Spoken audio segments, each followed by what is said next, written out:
Hello friends, मैं हूं निदा और आज हम बात करेंगे क्या एक महीने में 2 बार पीरियड्स आ जाते हैं। क्या आपको भी एक महीने में 2 बार पीरियड्स आए हैं? देखिए, नॉर्मली पीरियड्स जो है वो एक महीने में एक बार आते हैं। अगर किसी को महीने में 2 बार पीरियड्स आ रहे हैं तो इसके क्या कारण है, आपको क्या करना चाहिए, इसका क्या उपाय है, इसमें मैं आज आपको बताने जा रही हूँ। चैनल पर पहली बार आए हैं, वीडियो को लाइक करना और चैनल को सब्सक्राइब करना बिल्कुल ना भूलें। देखिए फ्रेंड्स, होता क्या है, आपको 30 दिन की पीरियड साइकिल होती है, यानी कि 30 दिन के बाद ही पीरियड आते हैं। किसी को 28 डेज में होते हैं, किसी को 30 डेज में होते हैं और किसी को 35 डेज में होते हैं। तो इसे बोलते हैं नॉर्मल पीरियड साइकिल। लेकिन अगर आपको एक महीने में यानी कि 10 दिन के बाद पीरियड्स आ जाते हैं तो इसे इरेगुलर पीरियड साइकिल बोला जाता है। ये नॉर्मल नहीं है। अगर आपको 40 दिन के बाद पीरियड आ रहे हैं तो ये भी नॉर्मल नहीं है। तो मेन जो होता है वो होता है 28 डेज, 30 डेज, 32 डेज या फिर 35 डेज में आपको पीरियड्स आ जाने चाहिए। अगर 25 डेज से पहले यानी कि 10 डेज में या फिर 15 डेज में आपको पीरियड्स आ रहे हैं तो ये एबनॉर्मल है, इसमें आपको प्रॉब्लम हो सकती है। तो क्या कारण होते हैं आपको अगर महीने में 2 बार पीरियड्स हो रहे हैं? अगर आपको एक ही बार हुआ है तो कोई प्रॉब्लम नहीं है, लेकिन हमेशा आपको ऐसा हो रहा है कि बार बार 15 दिन में 10 दिन में पीरियड्स आ रहे हैं, तो आपको क्या करने की जरूरत है? देखिए, होता क्या है, कुछ कारणों की वजह से आपको ब्लीडिंग होती है जिसमें आपको पीरियड्स समझ में नहीं आता है, जो कि पीरियड डेट से पहले आपको 1 वीक या 10 दिन पहले हो जाती है। तो पहला कारण आपका हो सकता है यूटेराइन फाइब्रोइड। जब गर्भाशय के अंदर ट्यूमर हो जाता है या फिर यूटेराइन फाइब्रोइड आपकी गांठ बन जाती है यूट्रस में, तो उसकी वजह से आपको जल्दी ब्लीडिंग होती है।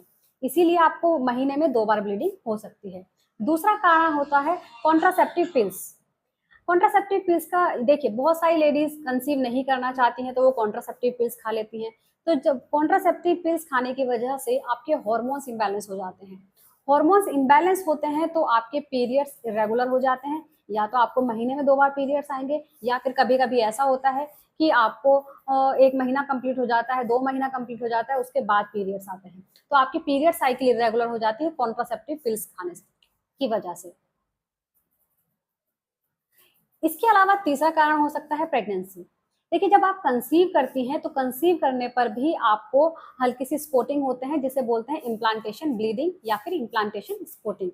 इसमें होता क्या है, जब आप कंसीव करती हैं तो कुछ लेडीज को तो पीरियड डेट से पहले हल्की सी स्पॉटिंग हो जाती है और कुछ लेडीज को पीरियड डेट के बाद स्पॉटिंग होती है, जिसको समझना आपके लिए बेहद जरूरी है। देखिए, अगर आप सेक्सुअली एक्टिव हैं, आपको लगता है आप प्रेग्नेंट हो सकती हैं, तो आपको ये देखना है, अगर आपको महीने में मतलब पीरियड डेट से पहले आपको ब्लीडिंग हुई है तो उस ब्लीडिंग को आपको पहचानना है।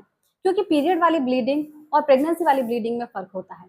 तो पीरियड वाली ब्लीडिंग में आपको क्लोट्स भी आते हैं, आपको रेगुलर ब्लड आता है, आपको 3-4 दिन तक ब्लीडिंग होती है, उसका कलर रेड होता है। लेकिन जो प्रेगनेंसी वाली ब्लीडिंग होती है, स्पॉटिंग होती है, उसका कलर आपका या तो हल्का सा ब्राउन होगा या फिर भूरे रंग में होगी। इसके अलावा जो प्रेगनेंसी वाली ब्लीडिंग होती है वो एक ही दिन रहती है और रुक रुक कर होती है। उसमें आपको कोई पेट दर्द या फिर कमर दर्द नहीं होता है। इसके अलावा उसमें कोई क्लोट्स नहीं आते हैं, उसमें आपको पैड की जरूरत भी नहीं पड़ती है, तो आप आसानी से पहचान सकते हैं। इसके अलावा चौथा कारण हो सकता है पेल्विक इन्फ्लामेशन डिजीज। पांचवा कारण आपका हो सकता है थायराइड। ठीक है, थायराइड होने पर भी, हाइपोथायराइडिज्म अगर आपको है तो थायराइड होने पर भी आपके हार्मोन्स इम्बैलेंस हो जाते हैं। हार्मोन्स इम्बैलेंस होने की वजह से आपके पीरियड साइकिल इरेगुलर हो जाती है। इरेगुलर यानी कि आपकी पीरियड साइकिल खराब हो जाती है, या तो आपको महीने में 2 बार पीरियड्स आएंगे या फिर आपको 40 दिन में, 50 दिन में, 2 मंथ्स में पीरियड्स आते हैं। तो ये 5 सबसे बड़े कारण हैं जिसकी वजह से आपको एक महीने में 2 बार पीरियड्स आ सकते हैं। तो आपको ये देखना है कि आपका क्या कारण है, उसके बाद आप अपना इलाज करा सकते हैं। तो अगर आपको कारण पता होंगे तभी आप इलाज करा सकती हैं।